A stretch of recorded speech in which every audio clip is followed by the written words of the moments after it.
Hello बच्चों, कैसे हो आप सब। तो आज हम देखने वाले lecture number 9 of work energy power और ये हमारी सीरीज का आखिरी लेक्चर है।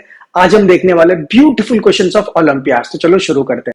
सो द फर्स्ट क्वेश्चन इज बच्चों, water falls from height of 60 metre at the rate of 15 KG पर सेकेंड। तो मतलब की हाइट दी है कितनी, 60 metres, correct. At the rate of मतलब कि लेट्स से यहां से पानी बह रहा है, ठीक है, ऐसे हाइट पे से, और यहां पर हमने एक मोटर रखी होगी, लेट्स से यहां पर हमने रखी है मोटर, करेक्ट। और ये जो हाइट दी है बच्चों, ये जो हाइट है वो है 60 मीटर। और जो फ्लो रेट दिया है that is called flow rate, mass flow rate, मतलब कितना मास एक सेकंड में आ रहा है यहां पर, या तो यहां से जितना निकल रहा है इतना यहां पर आएगा, करेक्ट। तो मास फ्लो रेट दिया है दैट इज एम डॉट, या तो हम मास पर यूनिट टाइम बोलते हो उसको, कितना मास कितने टाइम में निकला। देखो यूनिट से भी पता लग सकता है, केजी पर second, that is given as 15 KG पर सेकेंड, मतलब 15 किलो एक सेकंड में निकल, 15 किलो एक सेकंड में निकल रहा है, ठीक है। To operate a turbine the losses due to frictional forces are 10%। जो लॉसेस है हमारे, वो लॉस कितना है, 10%, मतलब कि 10% लॉस हो जाता है। मतलब यहां से जब पानी यहां पर आता है, जो उसकी एनर्जी लेके आता है वो एनर्जी में कितना परसेंट लॉस होता है, 10%। तो बची कितनी एनर्जी यहां पर, 90%। Okay, how much power is generated by the turbine if G is given 10 metre per second square. Okay, so बच्चों पावर पूछा है, करेक्ट। तो पावर का हमें फॉर्मूला सीधा सीधा पता है। What is the power formula, power is work done per unit time, correct. ये हमारी formula. What is work done over here, पानी यहां से यहां आ रहा है, मतलब कि पोटेंशियल एनर्जी का वर्क कर रहा है, यहां से यहां आना मतलब हाइट चेंज कर रहा है। देखो जब पानी यहां पर था उसके पास हाइट थी, मतलब उसके पास एनर्जी थी पोटेंशियल, वो पोटेंशियल एनर्जी यहां पर आते आते उसको वो काइनेटिक में कन्वर्ट होगी और वर्क डन में यूज होगा। तो कितना वर्क होगा यहां पर, जितनी उसके पास पोटेंशियल एनर्जी यहां पर होगी, कितनी होगी potential energy, M G H, ठीक है, अपॉन टाइम। बट एक चीज मत भूलना, इसने बोला है 10% लॉस हो जाता है, तो यहां पर आते आते कितना परसेंटेज हमें मिलेगा। देखो 10% लॉस हो गया तो कितना मिला, 90%। तो मल्टीप्लाई 90%, ये बहुत इंपॉर्टेंट 90%। और जो 90% है ना, उसको ऐसे लिखते हैं 90/100, ठीक है, दैट इज 0.9, मतलब 1 में से 0.1 चला गया, दैट इज 0.9 बचा, 1.1 मतलब 10%, ठीक है। तो पावर कितना हो गया बच्चों, मास, मास पर यूनिट टाइम, मास नहीं दिया सर, पर मास पर यूनिट टाइम दिया है। देखो ना, मास पर यूनिट टाइम कितना है, 15 किलोग्राम है। वेरी गुड, देखो ये साइड में लिख लेता हूं kilogram, because units are very very important.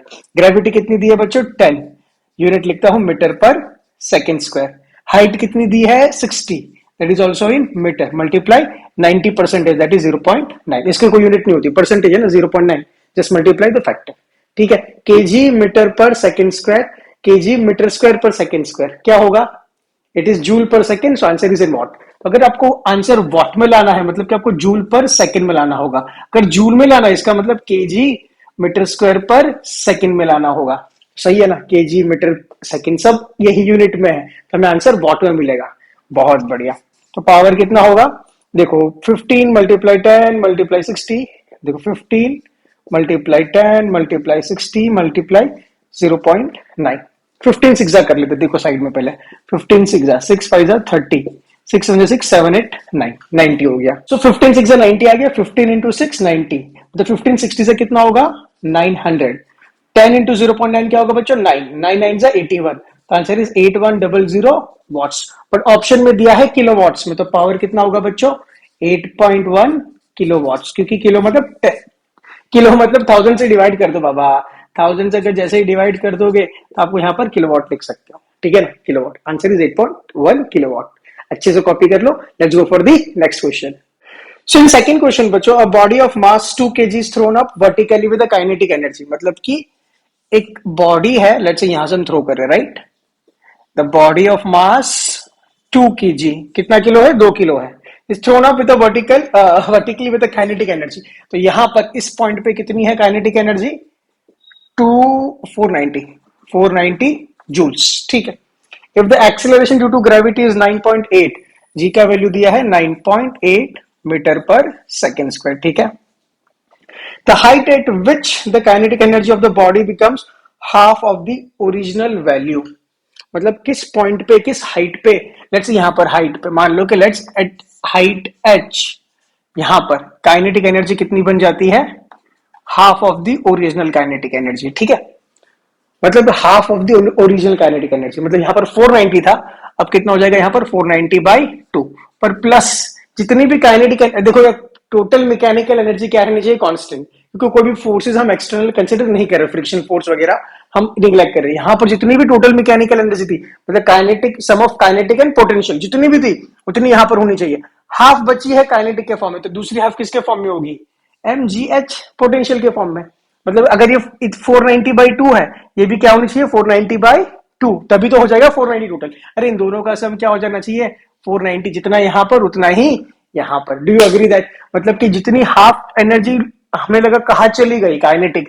वो कहां चली गई पोटेंशियल, और ऑब्वियसली बात है ना, जैसे आप बॉल फेंकते हो ऊपर, ठीक है, तो काइनेटिक रिड्यूस होती है, काइनेटिक एनर्जी मतलब वेलोसिटी रिड्यूस हो रही है, धीरे धीरे धीरे धीरे करके जीरो हो जाता है, जैसे बॉल जैसे ही जीरो हो गई बॉल नीचे गिर जाता है, तो वो एनर्जी गई कहां पर, काइनेटिक आपकी वो पोटेंशियल में कन्वर्ट हो गई, ठीक है, तो हमारी पोटेंशियल एनर्जी कितनी होगी यहां पर, mgh 490/2, m कितना है 2 किलो, दिस इज 9.8, हाइट कितनी वही तो कैलकुलेट करनी है, 490/2, देखो 98 यहां पर 490/2 कैसे करेंगे, कैसे करेंगे, 98 मल्टीप्लाई 2 कर दो, देखो 2 8 जा 16, 9 2 जा 18, 19 196, ठीक है, ये कितना हो गया 196, that is 19.6 h equals to 490/2, ठीक है, अब मल्टीप्लाई और 2 कर दो, 2 6 जा 12, 9 2 जा 18, 19, 2 1 जा 2 3, 392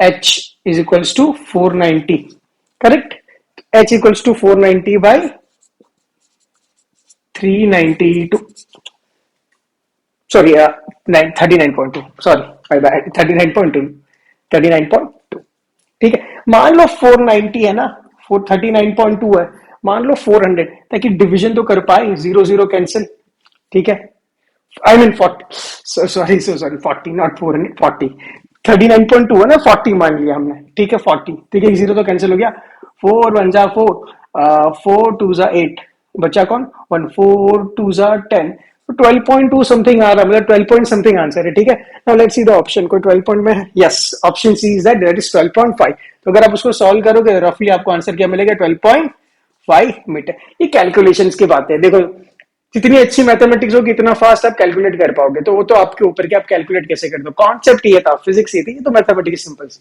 ठीक है बच्चों, okay, third question, it is match the following, तो first one is work done by all the forces, ये तो मैं पता है, work done by all forces is equals to change in kinetic energy, ठीक है, वर्क एनर्जी थ्योरम पढ़ा था हमने, work done by only conservative force, work done by only conservative force, that is change in potential energy, but कैसा है negative, negative क्यों था मैंने पूरा एक्सप्लेनेशन दिया है, वीडियो जाके देख लो, तो कॉन्सेप्ट क्लियर कर रहे हैं, तो work done by only external forces, change in mechanical energy, ठीक है, and option D is work done in uniform velocity, अरे बच्चों वेलोसिटी जब भी यूनिफॉर्म हो तो नेट फोर्स कितना होता है 0, क्यों, एक्सेलरेशन भी 0 होती है, अगर नेट फोर्स ही नहीं है तो वर्क डन कितना होगा 0, force into displacement is 0, option D is 0, ठीक है, okay, let's go for next question. So in this question, there are different forces are acting on the object like P, Q, R, S. मैं draw भी करता हूं, देखो बच्चों ये object है हमारा प्यारा सा, यहाँ पर S, ठीक है, यहाँ पर R कितने डिग्री पे 30 डिग्री, और Q परपेंडिकुलर है, वाह, ठीक है, and P is also given at 60 degree from this, so कितना डिग्री यहां से होगा 30 डिग्री, करेक्ट, 60 + 30 90 होगा, that is P.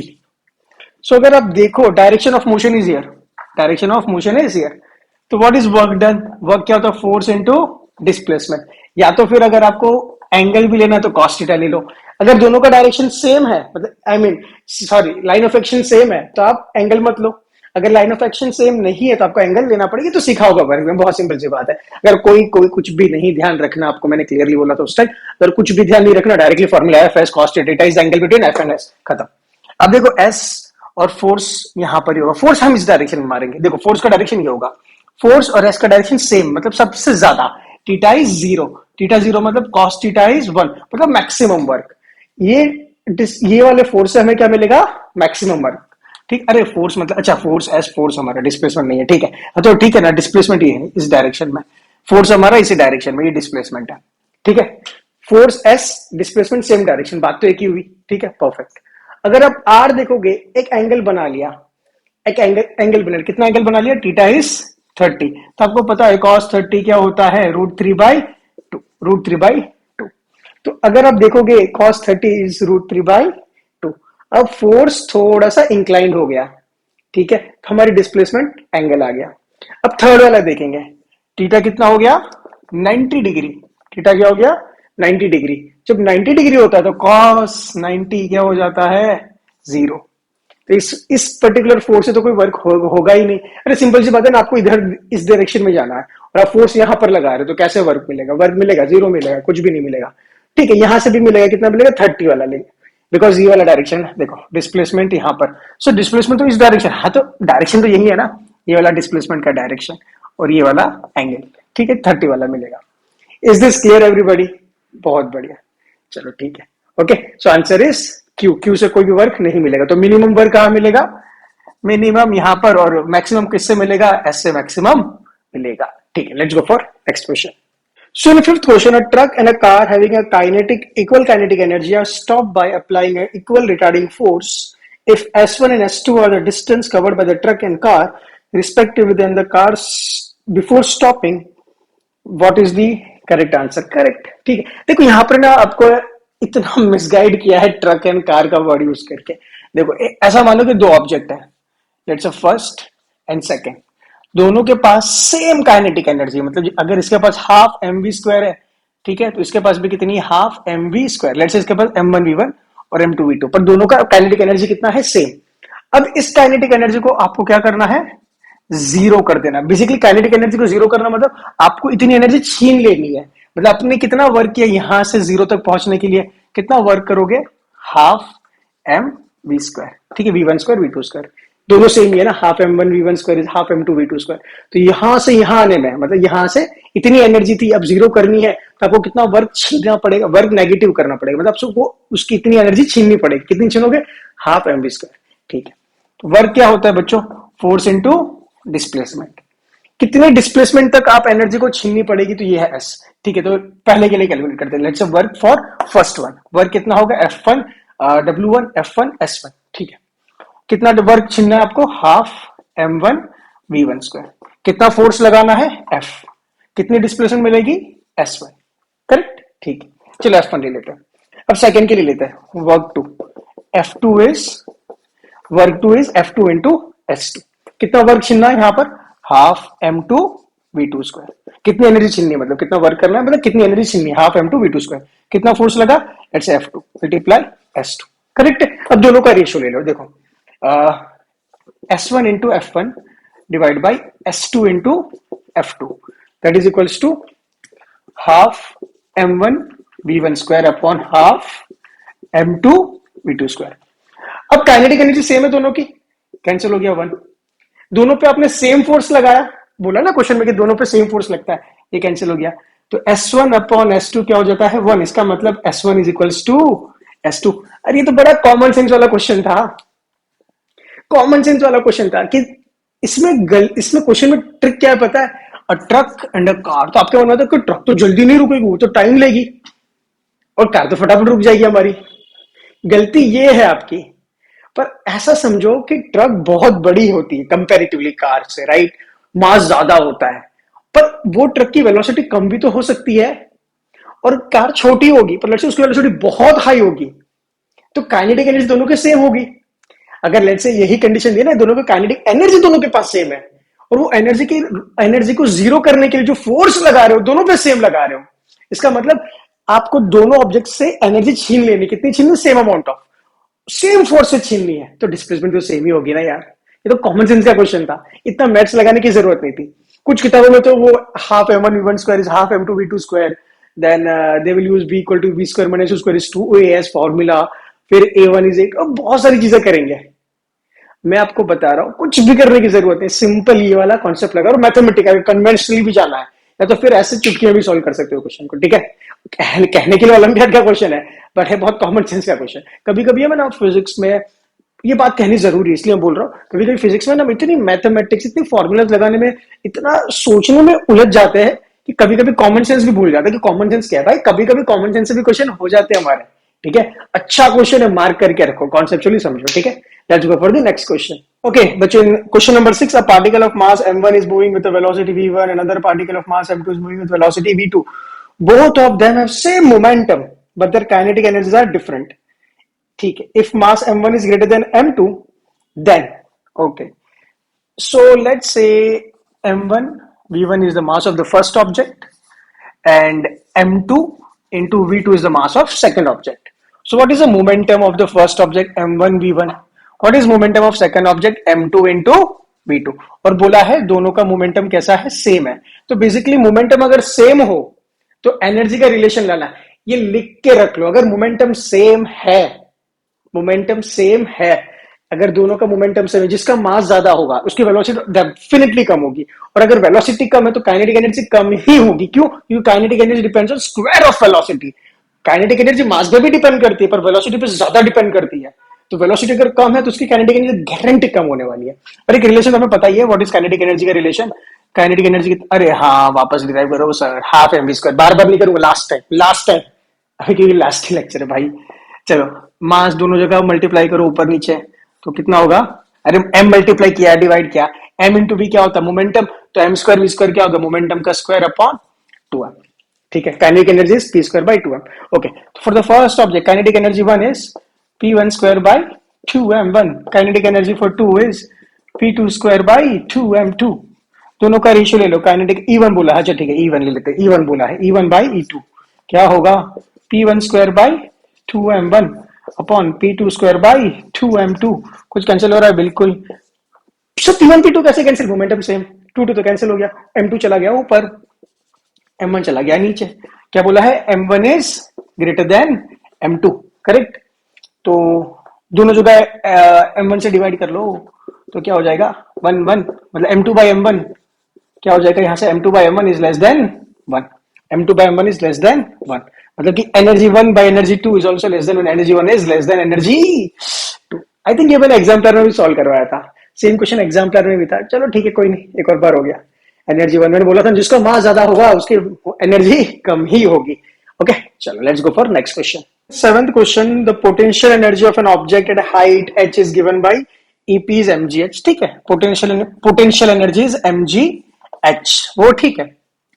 This equation is true only for the acceleration due to gravity is constant. हाँ, ये मैंने बताया था जब मैंने डिराइव किया था कि यहाँ पर कंडीशन है, ग्रेविटी क्या रहती है, कांस्टेंट। अगर ग्रेविटी कांस्टेंट नहीं, बेसिकली क्या होता है बच्चों की, धरती के सरफेस से ऊपर गए तो gravitational constant, I mean the gravitational acceleration decrease होता है, और धरती के अगर अंदर भी गए तभी भी डिक्रीज होता है, और वो बहुत अलग वे में चेंज होता है। मैंने बोला था मैं ये 11वीं में पढ़ाऊंगा, I will teach in grade 11th अगर मैं पढ़ाया तो, ठीक है। तो मैं 11th में आपको ये प्रॉपर तरीके से पढ़ाऊंगा, बट अभी के लिए मैंने बोला था कि ये अगर ग्रेविटी कांस्टेंट है तो equation is valid only for gravitational constant, और ये पोटेंशियल एनर्जी नहीं है, ग्रेविटेशनल पोटेंशियल एनर्जी भी बहुत ध्यान से पढ़ाया, ठीक है।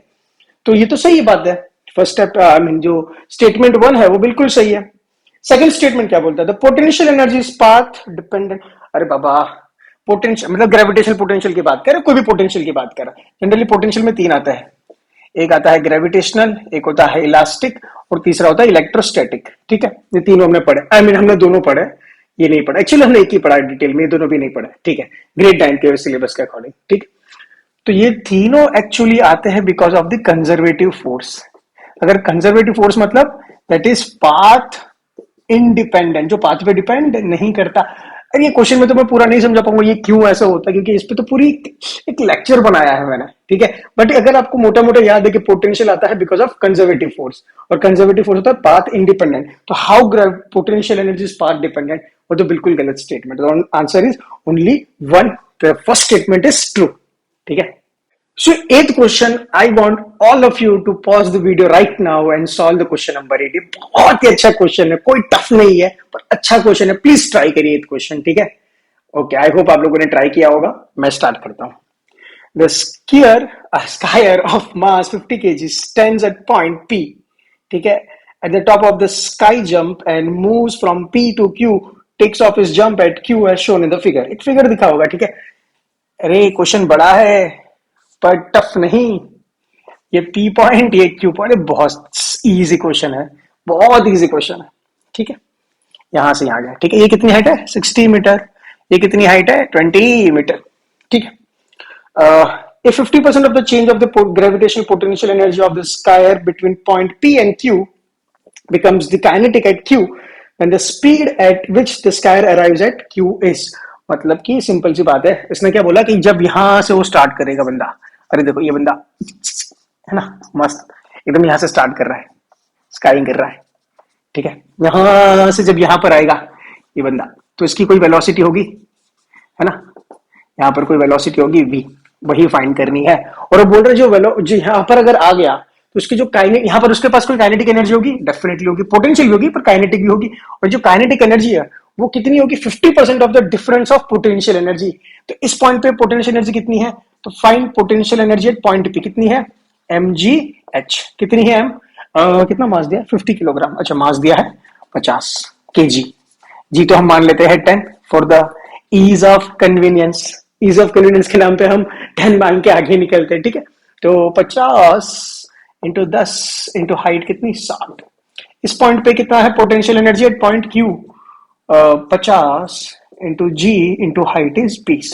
इन दोनों का जो डिफरेंस है उसका 50% कन्वर्ट होता है kinetic energy at point Q. So kinetic energy at point Q is equals to 50% of change in potential energy at point P minus change in potential energy at point Q। तो ये जो verbal statement दिया है उसको mathematics में ऐसे बोलते हैं। प्रॉब्लम यही है फिजिक्स में बच्चों कि वर्बल स्टेटमेंट दिया होगा, वर्बल मतलब अंग्रेजी में कुछ लिखा होगा, कुछ स्टेटमेंट कुछ लैंग्वेज में कुछ लिखा होगा और उसको हमें डिकोड करना है मैथमेटिक्स में। उसने क्या बोला? Kinetic energy at point Q जब यहां पर आ जाता है स्कायर, तो उसकी जो उसके पास जितनी भी काइनेटिक एनर्जी हो कितने की? 50% of change of potential energy from point P to Q. तो पी पे इतनी पोटेंशियल, क्यू पे इतनी पोटेंशियल, दोनों का डिफरेंस इतना और उसका 50%। ये हो गया मैथमेटिक्स। 50% आपको पता है कितना? 5500, दैट इज 0.5। ठीक है, चल 5500 ही रखते ताकि मैथमेटिक्स इजी रहे। फिर डेसिमल में ना मैथमेटिक्स थोड़ी सी टफ हो जाती है, मुझे ऐसा लगता है। 50/100, ठीक है। कितनी है यहाँ पर? 6 5 30, 6 5 30 और कितनी? 0 1 2 3 है, ध्यान रखना पड़ता है, थोड़ा सा भी मिस्टेक हो गया। पोटेंशियल एट क्यू कितना है? 5 2 10 और 0 कितना? 1 2 3। अरे बाबा 5 2 का 10 आ गया, 1 2 3 0 है ना, जूल्स जूल्स जूल्स, ठीक है। 30 माइनस 10, 30,000 माइनस 10,000 कितना हो गया? 20,000 जूल्स। 0 0 कैंसिल, 5 2 10, इसका 0 1 2 3 2 3, that is this much of joules. क्या है हमारे पास? अच्छा सॉरी, इतनी काइनेटिक एनर्जी, वो तो वेलोसिटी पूछ रहा है ना। तो kinetic energy at point Q is half mv square. अरे बाबा काइनेटिक एनर्जी आई, अभी तक आंसर नहीं आया, मैं भी देखने लगा क्योंकि मुझे लगा कि ये पूछा है काइनेटिक एनर्जी, बट उसने वेलोसिटी पूछा है ना। ये कितना है? 10,000 joule, half 50 into V square. 0 0 cancel, 5 2 10, 0 0 2 2 4 400 equal to V square. तो वी कितना हुआ? प्लस और minus 20 metre per second. Plus और माइनस का मतलब क्या होता है कि अगर इस डायरेक्शन को पॉजिटिव माना तो वेलोसिटी पॉजिटिव, इस डायरेक्शन को नेगेटिव माना तो वेलोसिटी प्लस और माइनस डायरेक्शन दिखाती है फिजिक्स में, ठीक है। तो answer is 20 metre per second. अगर खाली स्पीड पूछा है ना, स्पीड, तो कितना है? 20 metre per second. Velocity plus और माइनस आती है, स्पीड इज जस्ट मैग्नीट्यूड, ठीक है। तो आंसर 20 है, ऑप्शन नंबर बी आपको दिख रहा होगा, ठीक है, सही है। Okay, let's go for the next question. So बच्चों question number 9 is actually really good question. तो उसको ना थोड़ा ध्यान से देखना पड़ेगा और उसमें थोड़ी मैथमेटिक्स ट्रिग्नोमेट्री लेवल की इन्वॉल्व है। तो अगर आपने ट्रिग्नोमेट्री नहीं पढ़ा अभी, आपको साइन कॉस टेन थीटा वो सब नहीं आता है, तो ये क्वेश्चन को बिल्कुल स्किप कर दीजिए और डायरेक्टली चले जाइए 10th क्वेश्चन पे। पर अगर आपको मैथमेटिक्स आती है तब ये क्वेश्चन को सॉल्व करना, ठीक है। वैसे मैं ट्राई करूंगा मैथमेटिक्स भी थोड़ी सी पढ़ा दूं, पर वो मैथ्स लेवल के तो नहीं पढ़ाऊंगा जैसे मैथ्स टीचर पढ़ाते हैं, क्योंकि मैं यहाँ पर फिजिक्स पढ़ा रहा हूँ, ठीक है। Okay, let's go for the question number 9। A mass of m kg suspended by a weightless string. The horizontal force that is required to displace it until the spring makes an angle of 45 degree with the initial vertical direction. तो आपने अगर option भी देखे तो √2 के form में थोड़ा सा अजीब आ रहे, राइट। तो क्वेश्चन अजीब नहीं है यार, बहुत सिंपल क्वेश्चन है। I use I think multiple colour pen for this question. Okay, तो देखो बेसिकली एक स्ट्रिंग से हमने एक मास अटैच किया, let's say mass is capital M, ठीक है। और यहां पर हम फोर्स लगा रहे हैं इस डायरेक्शन में, फोर्स F लगा रहे हैं, ठीक है। तो बिकॉज ऑफ दिस ये, और उसकी लेंथ भी दी आई गेस, नहीं दी है, मान लेते हैं लेंथ, ठीक है। अगर नहीं भी दी है तो हमें लेंथ तो माननी पड़ेगी एल। ठीक है, तो इसको डिस्प्लेस करवाना है, ये ऐसे डिस्प्लेस हो जाएगा। ठीक है, यहां पर आ गया कैपिटल एल। कितना एंगल चाहिए हमें? 45 degree. When we are actually applying force, तो हम फोर्स ऐसे नहीं लगाएंगे, फोर्स तो हम ऐसे ही लगाएंगे। हर डायरेक्शन, हर पॉइंट पे डायरेक्शन हमारी कैसे होगी? हॉरिजॉन्टल होगी। तो फोर्स तो ऐसे ही लग रहा है हमारा कंटिन्यूसली। ठीक है, परफेक्ट यहां तक। ओके, सी बच्चों यहां पर थोड़ी मैथमेटिक्स ये देखनी है। I use the red colour also. अगर आप यहां पर, ओहो इंक निकला, सॉरी।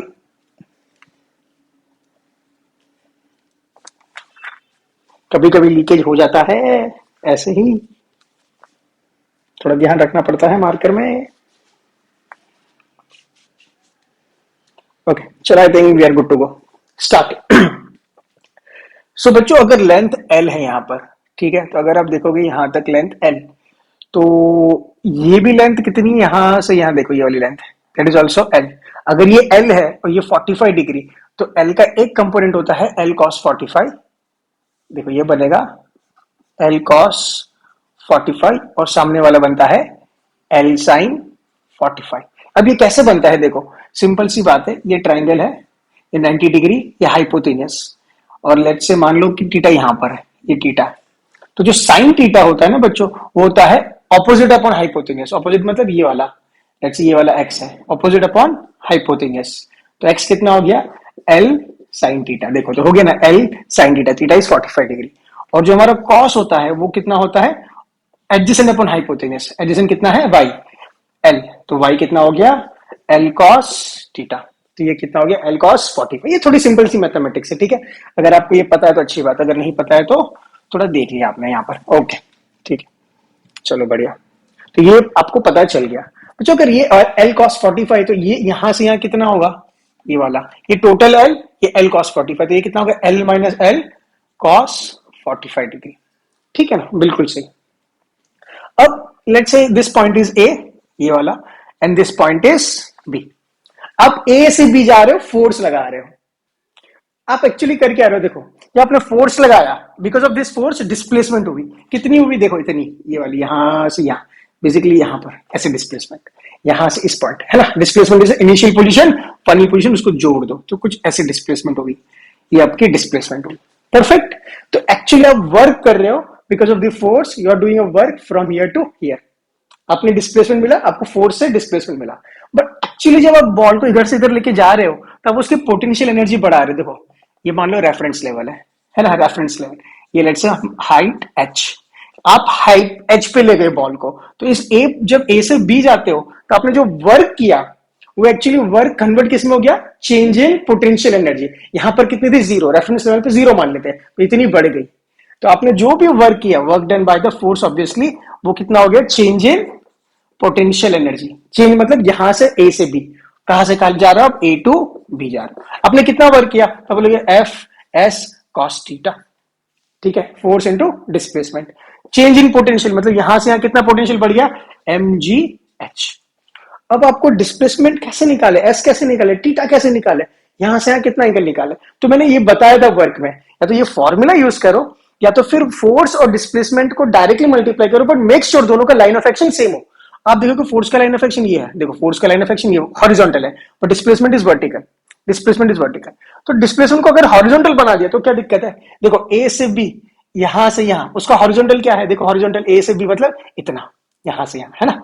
ए, अरे ए पॉइंट इधर, ए से बी, तो दिस इज डिस्प्लेसमेंट, ये direction of force, the line of action of force. तो अगर आपको ये नहीं लिखना है, तो उसकी जगह एक अल्टरनेट क्या लिख सकते हो? फोर्स इंटू डिस्प्लेसमेंट, दोनों का लाइन ऑफ एक्शन सेम होना चाहिए। तो इसका लाइन ऑफ एक्शन कितना है? L cos theta. तो can I write F into L, sorry sine 45 is equals to M G H. M कितना है? एम नहीं पता, जी अच्छा पता है, कैपिटल एम है, ठीक है कैपिटल एम। जी कितना है? 10, और एच कितना है? यहां से कितना एच हमें निकाल दिया, इतना एल है, इतना एल कॉस 45, तो ये कितना है? L minus L cos 45, L minus L cos 45। ठीक है, अब आपको ये पता होना चाहिए व्हाट इज साइन 45 कॉस 45। तो अब sine 45 also equals to cos 45, दोनों होता है 1/√2। देखो मैथ्स थोड़ी मुझे पता है मैथ्स ज्यादा है थोड़ी, पर टफ नहीं है, मैथ्स थोड़ी ज्यादा है। एफ आपको एफ ही फाइंड करना है, ठीक है। F L what is cos sine 45 1/√2, ये कितना हो गया? 10 M. Can I take out L common? ठीक है, तो बचा क्या 1 - 1/√2। कोई डाउट? चलो L से L मर गया, बहुत बढ़िया। ठीक है, तो F कितना हो गया 10√2m, √2 यहां चला गया। अब ये √2 यहां पर ले लो, मल्टीप्लाई कर लो, √2 माइनस मतलब कि दोनों का बेस सेम कर दो। ठीक है, बाई √2, √2 से √2 मर गया, तो आंसर कितना बचा F इक्वल्स टू m 10m √2 - 1, that is the answer. What is the answer? अच्छा, जी के फॉर्म में दिया। अच्छा अच्छा, आप बोलोगे सर 10 है ही नहीं, अरे जी दिया तो जी को 10 करो ही मत। चलो यहां पर कर दिया ना, वापस आप यहां पर जी के फॉर्म में लिख दो, M F equals to mg √2 - 1, that is the answer. तो which option is matching? I think option number A. अरे कुछ भी नहीं किया, देखो फटाफट वापस एक बार कर देते हैं। क्या किया, ये बॉल को हमने यहाँ पर डिस्प्लेसमेंट किया। डिस्प्लेसमेंट एक्चुअली यही है, यही यहां से यहां देख रहे हो, यही डिस्प्लेसमेंट है, ये नहीं, यही है। ठीक है, ए से बी गए तो आपने वर्क किया, वर्क कितना फोर्स इनटू डिस्प्लेसमेंट। पर आपने ये देखा कि जब डिस्प्लेसमेंट के ए टू बी में, तो आपने तो एक्चुअली इसकी पोटेंशियल एनर्जी बढ़ा दी, मतलब वर्क कितना कर दिया, पोटेंशियल एनर्जी बराबर। अरे वर्क होता ही एनर्जी है, वर्क किया एनर्जी बढ़ी, कौन सी बढ़ी? पोटेंशियल। तो कितनी बड़ी? mg है। आपको पता ये एल है, तो मैथमेटिक्स के अकॉर्डिंग यहाँ टीटा है, ये एल कॉस टीटा, ये L sine theta, theta 45, L cos 45, sine 45। अगर ये पूरा एल है और ये एल कॉस 45, तो ये कितना होगा? ये पूरा माइनस दिस बिकम्स दिस। चलिए हो गया। पर आपको पता है कि ये डिस्प्लेसमेंट निकलना थोड़ा सा ट्रिकी है, तो हम क्या करेंगे?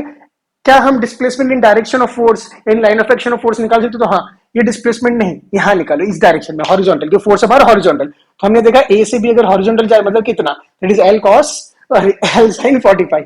ठीक है, तो हमने दोनों को इक्वेट किया, मैथमेटिक्स लेके आंसर आ गया। कैसा रहा? बढ़िया, अच्छा क्वेश्चन है, 2 दिन में प्रैक्टिस करना। ठीक है, चलो let's go for the next. अरे ओलंपियाड है भाई, अगर सिंपल क्वेश्चन चाहिए तो जाओ एनसीईआरटी एग्जाम पे। ये ओलंपियाड है, थोड़ा तो लेवल होना चाहिए। ओके, सो बच्चों, इन question number 10 a graph is given and we need to find we need to select the correct option, correct? तो graph I'll draw it again। यहां पर वेलोसिटी है बच्चों, यहां पर टाइम है, 0 से ए से B, and it's like this, O A B, ये पॉइंट सी एंड ये पॉइंट डी। ठीक है, वेलोसिटी यहां पर, टाइम यहां पर, बढ़िया। Option number A is in moving from C to D, work done by the force on the body is positive. तो पहले तो हम ये समझ लेते हैं बच्चों कि वर्क पॉजिटिव कब होता है, वर्क नेगेटिव क्या होता है। वर्क पॉजिटिव का मतलब क्या और वर्क नेगेटिव का मतलब क्या? वर्क पॉजिटिव का मतलब एनर्जी दी, एनर्जी आपने दी। कौन सी एनर्जी दे सकते हो? या तो काइनेटिक, या तो दे सकते हो पोटेंशियल। अगर आपने एनर्जी दी मतलब कि यहां पर हाइट जो भी है बढ़ेगी, पोटेंशियल का मतलब हाइट वाली। अगर ग्रेविटेशन पोटेंशियल की बात करें तो हाइट क्या होगी? बढ़ेगी। और अगर आप काइनेटिक एनर्जी दे रहे हो, उसका मतलब क्या? वेलोसिटी आपकी बढ़ेगी। अगर वेलोसिटी बढ़ रही है, इसका मतलब पोटेंशियल एनर्जी आपने दी, वर्क होगा पॉजिटिव। बढ़िया। अब दूसरा है वर्क नेगेटिव। वर्क नेगेटिव का मतलब एनर्जी छीन ली, एनर्जी ले लिया आपने। इसका मतलब अगर काइनेटिक एनर्जी है तो वेलोसिटी उसकी डिक्रीज हो जाएगी, और अगर पोटेंशियल एनर्जी है तो उसकी हाइट डिक्रीज होगी, अगर ग्रेविटेशनल पोटेंशियल है तो। ठीक है, इज दिस क्लियर? तो इसका मतलब समझिए, पॉजिटिव, पॉजिटिव मतलब एनर्जी देना, नेगेटिव मतलब एनर्जी छीन लेना।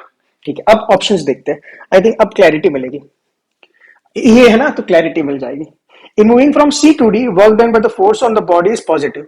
सी to D, C to D, C to D मतलब, अच्छा sorry sir, C to D मतलब कि वेलोसिटी नेगेटिव में जा रहे हैं। अरे नेगेटिव हो पॉजिटिव, मैंने पहले ही बोला था, positive and negative just gives the direction. Positive का मतलब मैं यहां जा रहा हूं, तो बोलेगा सर पॉजिटिव की तरफ जा रहे हैं, सर यहां जा रहे हैं, सर नेगेटिव की तरफ जा रहे हैं। अरे पॉजिटिव नेगेटिव डायरेक्शन है, कोई पॉजिटिव इसको बोल सकता है, कोई नेगेटिव इसको बोल सकता है। अरे getting the point? Positive negative नहीं, इंक्रीज है या डिक्रीज है वो देखना है। देखो यहां पर जब हम यहां जा रहे हैं तो वेलोसिटी क्या हो रही है, देखो ना, वेलोसिटी पहले 0 थी, फिर -10 होगी, -20, -30, मतलब मैग्नीट्यूड देखो भाई, इंक्रीज हो रहा। नहीं सर 0 से नीचे जा रहा है, कैसे इंक्रीज हो रहा है? अरे भाई नेगेटिव नीचे जा रहे हैं, इसका मतलब वो ऑपोजिट डायरेक्शन है। मतलब कि गाड़ी अगर आगे जा रही है तो ये पॉजिटिव है, गाड़ी अगर रिवर्स गियर में जा रही है तो नेगेटिव है। अगर मान लिया ऐसा तो नेगेटिव है, मतलब ये ऐसा थोड़ी कि वेलोसिटी डिक्रीज हो रही है। नेगेटिव का मतलब कि ऑपोजिट डायरेक्शन में वेलोसिटी इंक्रीज हो रही है बाबा। Are you getting the point? Opposite direction velocity increase हो रही है। अच्छा, एनर्जी इंक्रीज हो रही है, एनर्जी वेलोसिटी इंक्रीज हो रही है। वेलोसिटी इंक्रीज मतलब kinetic energy increase, kinetic energy मतलब एनर्जी दी, द वर्क डन पॉजिटिव। तो ऑप्शन इज बिल्कुल करेक्ट। देखो नेक्स्ट क्वेश्चन, ऑप्शन देख लेते हैं खाली। From B to C work done is positive. नहीं बी टू सी, अरे बी में देखो इतनी वेलोसिटी, सी तक पहुंचते पहुंचते देखो वेलोसिटी क्या हो रही है, 0 हो रही है। सी तक पहुंचते पहुंचते वेलोसिटी 0, कैसे एनर्जी पॉजिटिव? एनर्जी आपने ले ली, वेलोसिटी तो डिक्रीज हो रही है। Are you getting the point? Very good. In moving from A to B the body does work on the system. अरे ए टू बी में तो वेलोसिटी कांस्टेंट है, कोई वर्क नहीं मिला। In moving from zero to A, I mean O to A, work done by the force is negative. नहीं, O से में velocity is increasing, velocity increase मतलब काइनेटिक एनर्जी इंक्रीज, एनर्जी दी मतलब वर्क तो पॉजिटिव होना चाहिए, वर्क तो पॉजिटिव होना चाहिए, नेगेटिव कैसे होगा। चलो बढ़िया, अच्छा क्वेश्चन था ना। Let's go for the next question. So in question number 11, two incline frictionless track, frictionless, ठीक है, one gradual and another steep meet at point A, ठीक है, from where two stones 1 and 2 are allowed to slide down from rest, one on each track as shown in the figure। मतलब क्या हो रहा है बच्चों, वन ग्रेजुअल एंड स्टीप का मतलब, स्टीप मतलब थोड़ा सा स्लांट, थोड़ा सा ज्यादा झुका हुआ, ठीक है। ये पॉइंट ए, यहां पर आई थिंक बी दिया है और यहां पर सी दिया है, ये 1 है एंड ये वाला 2 है, ठीक है। ये ऐसे नीचे जा रहा है और ये यहां से नीचे जा रहा है, दोनों स्टार्ट किया ए से, ठीक है। दोनों की वेलोसिटी 0 थी और दोनों का हाइट होगा वो कितना है, h। बहुत बढ़िया, ठीक है।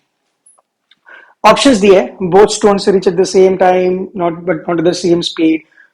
दूसरा ऑप्शन भी सेम, मतलब बेसिकली कंपेयर किया है वेलोसिटी और टाइम को, स्पीड और टाइम को कंपेयर किया है। तो दोनों बॉल जो, अरे हो क्या रहा है देखो यार, एक ज्यादा स्लीप, देखो स्टीप है, मतलब जैसे थीटा 1 है और ये थीटा 2 है। जो थीटा 1 है वो छोटा है थीटा 2 से, ये एंगल बड़ा, स्लोप ज्यादा है, स्लोप ज्यादा जुप करके ऐसा आएगा, ऐसा आपको लग रहा है, ठीक है, ठीक है, बहुत बढ़िया। और यहां पर ऐसा है, तो पॉइंट इज दोनों को यहां से छोड़ा है, ऐसा करके नीचे आएंगे, ऐसा करके नीचे आएंगे, और फ्रिक्शन नहीं है, क्या है, नो फ्रिक्शन, ये इंपॉर्टेंट है, नो फ्रिक्शन। तो दोनों जब नीचे आ रहे, क्यों नीचे आ रहे भाई, दोनों नीचे आ रहे because of the potential energy at point A. तो what is the potential energy at point A, कितना है, mgh, दोनों के लिए, फॉर 1 एज वेल एज 2, क्योंकि दोनों पॉइंट ए से आ रहे हैं। अब बी पर जब आ जाएगा, ए से बी, तो what is potential energy at point B, कितनी हो जाएगी, 0। What is potential energy at point C, वो भी क्या हो जाएगी, 0। जितनी भी एनर्जी एट ए थी वो कन्वर्ट किस में हो गई, किस में कन्वर्ट हो गई, काइनेटिक में। तो kinetic energy at point B कितनी होगी, potential energy at point A, और यहां पर भी क्या हो जाएगा, kinetic energy at point C क्या हो जाएगा, potential energy at point A जितनी, क्योंकि जितनी भी एनर्जी यहां पर थी वो कन्वर्ट होकर कितने में होगी, काइनेटिक में होगी। It's basically total mechanical energy constant है, यहां पर काइनेटिक 0 था, यहां पर जितना पोटेंशियल था उतना काइनेटिक में कन्वर्ट हो गया। सो बेसिकली हमने क्या रूल यूज किया है, कॉन्सेप्ट यूज किया, टोटल मैकेनिकल एनर्जी क्या रहती है, constant for both of them. तो काइनेटिक एनर्जी में कन्वर्ट होना, अगर दोनों के पास सेम पोटेंशियल थी और मास की कोई बात की नहीं, तो मास हम मान लेते हैं दोनों का सेम। अगर मास सेम है, दोनों के पास सेम पोटेंशियल थी, तो नीचे आते हैं काइनेटिक एनर्जी कितनी है, सेम। अगर सेम काइनेटिक एनर्जी तो मतलब स्पीड क्या होनी चाहिए बाबा, सेम ही होना चाहिए ना। ओके, अरे देखो कैसे यार, half M V square, potential energy कितनी है, M G H, M cancel, तो भी कितना हो गया, अंडर रूट 2gh। इसके लिए भी देखो क्या होगा, half M V square is M G H. अच्छा ठीक है, v1 ले लेते हैं, ठीक है, v1 इसके पास मास तो सेम है ना, दोनों का मास तो कैंसिल हो गया। अरे चलो सेम नहीं भी है मास बाबा, मास नहीं भी है सेम, चलो मानो नहीं है सेम, m1 तो भी कोई फर्क नहीं पड़ेगा, क्यों, देखो मास तो क्या हो रहा है, कैंसिल हो रहा है, ठीक है। तो v2 स्क्वायर भी क्या हो जाएगा, √2gh, ठीक है, v2 खाली, ठीक है। तो √2gh मतलब कि वेलोसिटी क्या होगी, दोनों के आते आते क्या हो जाएगी, बिल्कुल सेम होगी। पर क्या दोनों में टाइम सेम लगेगा, सर ये कैसे पता लगा, देखो पहली बात तो देखो, ए को बी तक आने में इतना डिस्टेंस कवर करना है और ए को सी के आने में इतना डिस्टेंस कवर करना है, पर ऐसा नहीं कंपेयर किया जा सकता, हाँ सर इसको टाइम ज्यादा लगेगा, इसको टाइम कम लगेगा। प्रैक्टिकली अगर देखना तो इसको टाइम ज्यादा ही लगेगा, इसको टाइम कम लगेगा, बट ऐसे नहीं कंपेयर कर सकते, ठीक है। इसके लिए थोड़ी मैथमेटिक्स लगानी पड़ेगी, तो पहले ये कॉपी कर लो, फिर हम वो देखते हैं। सो बच्चों, ए से बी आते हुए, जब ए से बी आएगा वो 1 डायमेंशनल मोशन होगा और यहाँ पर एक्सेलरेशन भी क्या होगी, कांस्टेंट, ठीक है। देखो कितनी एक्सेलरेशन होगी, अगर आप देखो ये बॉल यहाँ पर है, ठीक है, तो बॉल एक्चुअली ग्रेविटी जी से एक्सेलरेशन नीचे लग रही है, बट एक्चुअली बॉल ऐसे जा रहा है, ठीक है। तो बेसिकली अगर आप देखोगे तो ये एंगल होगा थीटा, इस डायरेक्शन में उसका एक्सेलरेशन होता है जी साइन थीटा। कितना होता है, जी साइन थीटा, और थीटा 1 है तो ये होगा थीटा 1।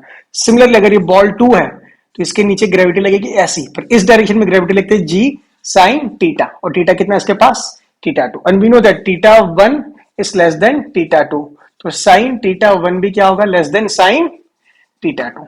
और ये हमारा एक्सेलरेशन होगा बॉल का a1 का, और ये होगा बॉल a2 का एक्सेलरेशन। इसका मतलब A1 का एक्सेलरेशन, अच्छा थीटा, हाँ, तो A1 का एक्सेलरेशन क्या होगा, A2 से कम होगा।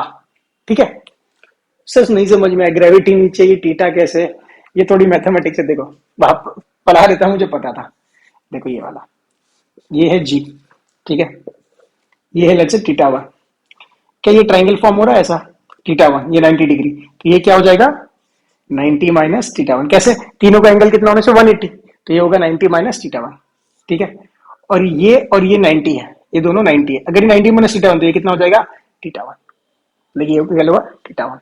ठीक है, और अगर ये जी है और ये थीटा, जहां एंगल बनता है वहां पर हम क्या लेते हैं कॉस, जी कॉस थीटा वन, और जो एंगल नहीं बना तो उसके सामने क्या लेते हैं जी साइन थीटा वन। अभी भी सर समझ लें, थोड़ी मैथमेटिक्स समझ लोगे ना, थोड़ी सी मैथमेटिक्स तो आपको इजीली समझ में आ जाएगा। अभी खाली इतना समझ लो कि यहाँ का एक्सीलरेशन कम होगा, इसके पास ज्यादा होगा, और सिंपल सी बात है ना कि आप स्लांट ज्यादा तो जुर करके निकल रहा होगा, अरे zip zip zip zip zip जा रहा होगा, इतना समझ के मान लिया ना। बाकी मैथमेटिक्स भी मैंने लिखा है, समझ में नहीं आया तो ठीक है, पर मैंने मैथमेटिक्स को लिख दिया है। चलो बहुत बढ़िया, इक्वेशन यूज कर सकते हैं, v equal to U plus A T. तो for particle one V one क्या हो जाएगा U one plus A one T one, और फॉर टू क्या हो जाएगा V two equal to U two plus A two T two. अब ये दोनों के लिए 0 0 है, क्यों, क्योंकि दोनों start rest, both are starting from rest, तो दोनों के लिए u1 और u2 क्या हो गया 0, तो a1 t1 I mean v1 क्या हो गया a1 t1 और v2 क्या हो गया a2 t2। अब रेशियो ले लो, v1 by v2 is a1 t1 upon a2 t2, ये दोनों तो सेम है, अरे वेलोसिटी दोनों की पहुंच के सेम ही है, वो तो फाइंड किया था हमने, वेलोसिटी था सेम।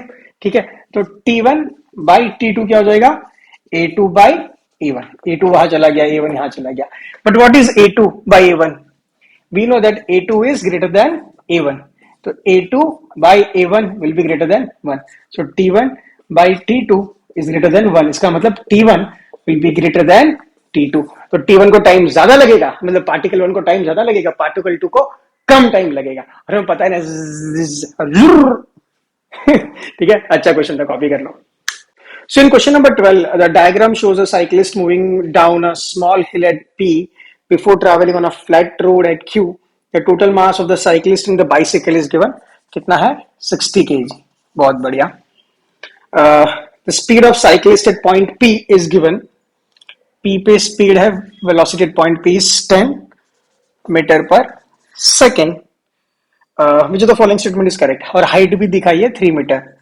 ठीक है, P के लिए आपने क्वेश्चन लिखा होगा ऐसा है ना, तो P है और यहाँ पर Q, और ये हाइट यहाँ से कितनी है 3 मीटर, बहुत बढ़िया। The kinetic energy at point P is 3000 joule.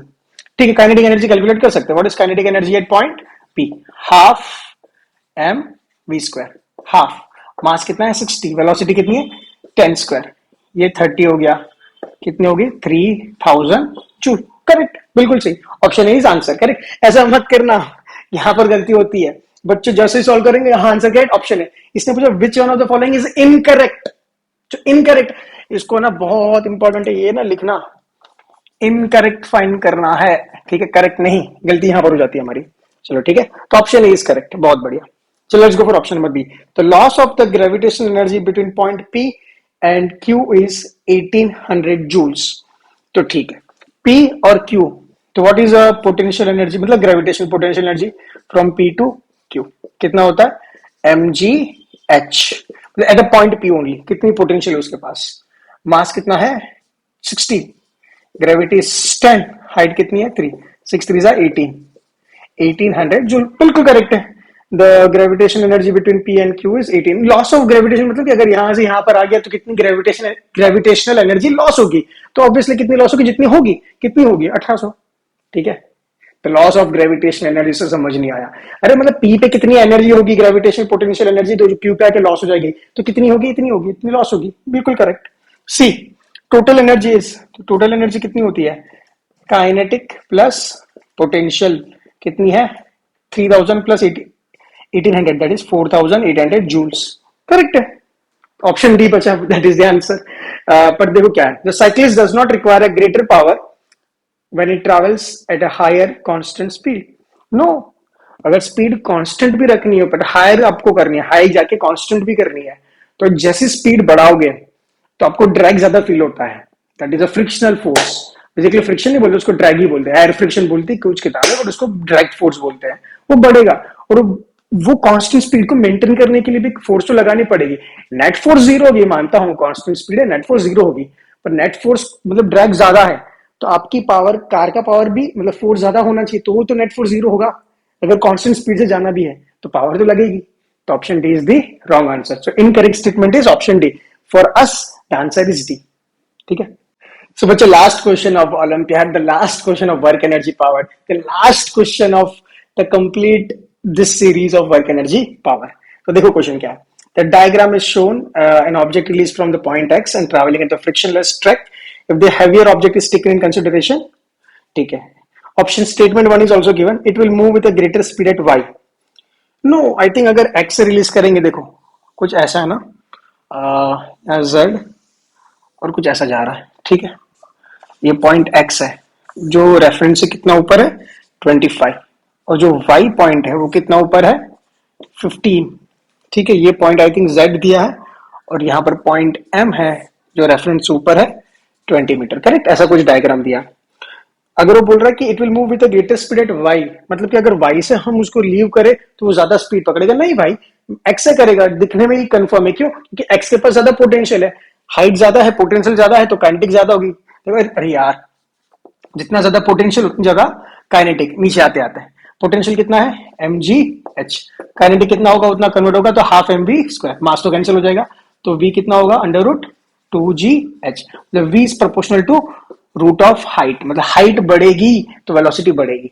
अगर आपने हाइट कम कर दी, अगर x की जगह y से आप लीव करोगे तो हाइट कम हो गई, तो ऑब्वियसली वेलोसिटी ज्यादा नहीं हुई, it won't move with a greater speed if we leave from point y। हाँ, बट मैं मानता हूं अगर आप पहली बार ये क्वेश्चन करो तो आपको थोड़ा समझ नहीं आएगा, बट सर इतना एग्जैक्टली कहा बोला है कि वी आर लीविंग, ऐसा भी हो सकता है कि हमने x से लीव किया और y पे आते आते स्पीड ग्रेटर होगी, वो भी पूछ रहा हूं। इसका मतलब देखो क्या है, it will move with a greater speed at y। कुछ भी नहीं बोला, उसका मतलब क्या है कि अगर हम यहां से नहीं यहां से लीव करें तो, क्योंकि क्वेश्चन जो ऊपर अबाउ क्वेश्चन है वो यही बोल रहा है ना कि हम यहां से लीव करें तो अभी क्या मानेंगे, यहां से लीव करें तो। That is only thing. मानता हूं थोड़ा ट्रिकी है, but that is the only question given. Okay, so answer, I mean option, the statement 1 is completely wrong. ठीक है। The speed of the object at m is 10 metre per second. Okay, speed of the object is 10 metre per second. तो बच्चों, speed of the object अगर find करनी है, मतलब कि हमें क्या करना, मानना पड़ेगा टोटल मैकेनिकल एनर्जी कांस्टेंट मानना पड़ेगा दो पॉइंट के बीच। अब इन दोनों पॉइंट के बीच मान लो, इन दोनों पॉइंट के बीच मान लो, या तो इन दोनों पॉइंट के बीच मान लो, कहीं पर तो मानना ही पड़ेगा, ठीक है। बट अगर हम यहां मानेंगे और यहां मानेंगे, प्रॉब्लम ये होगी बिकॉज यहां से लीव किया है, तो यहां पर definitely velocity at point x कितनी है 0, वेलोसिटी एट पॉइंट एम कितनी नहीं पता, पर जेड और वाई पे भी वेलोसिटी कितनी होगी नहीं पता। तो सबसे बेस्ट तरीका ये है कि ये दोनों पॉइंट ही मानने पड़ेंगे, नॉट बेस्ट, एक्चुअली यही तरीका है, ये दोनों पॉइंट ही मानने पड़ेंगे। क्यों? क्योंकि यहां और यहां पर तो काइनेटिक और पोटेंशियल दोनों है, यहां पर मुझे पता पूरा पोटेंशियल है। क्यों? क्योंकि यहां से तो हमने लीव किया ऑब्जेक्ट को, इसके पास तो काइनेटिक है ही नहीं अभी, और यहां पर आते आते काइनेटिक भी है और पोटेंशियल भी है।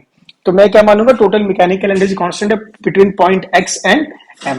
ठीक है, इसका मतलब kinetic energy at point X plus potential energy at point X is equal to kinetic energy at point M plus potential energy at point M. What is kinetic energy at point X? तो 0 है। What is potential energy at point M? तो mgh, mg और height कितनी है 25। What is kinetic energy at point M? नहीं पता, वही तो फाइंड करना है, half mv² at point M, मतलब velocity at point M. Potential कितना है mgh, हाइट कितनी है 20। ठीक है, मास तो सब जगह कर दिया। ठीक है, g इंटू 25 दैट इज 250 मान लो, g को 10 मान लो। ठीक है, ये होगा वेलोसिटी m²/2 प्लस ये होगा 20, मतलब 200, ये बाहर चला गया तो ये कितना मिला 50 इज इक्वल्स टू vm²/2। ये कितना हो गया, vm² कितना हो गया 100, तो vm कितना हो गया प्लस और माइनस 10, तो हम खाली मैग्नीट्यूड ले रहे, स्पीड फाइंड करें 10 मीटर पर सेकेंड। ठीक है बच्चों। सो बच्चों, ये था हमारा last lecture of work energy power series का। ओलंपियाड्स क्वेश्चन पे था, जो मजा दिया होगा आपको। बहुत अच्छे क्वेश्चंस थे, थोड़े टफ भी थे, थोड़े ट्रिकी थे, थोड़े मजे वाले क्वेश्चन थे। यही क्वेश्चन है जो ओलंपियाड लेवल तक आपका लेवल इंक्रीज करेंगे। ठीक है, तो एंजॉय करिए, बने रहिए, नेक्स्ट लेक्चर्स जल्दी आएंगे। तब तक के लिए बाय बाय, टेक केयर।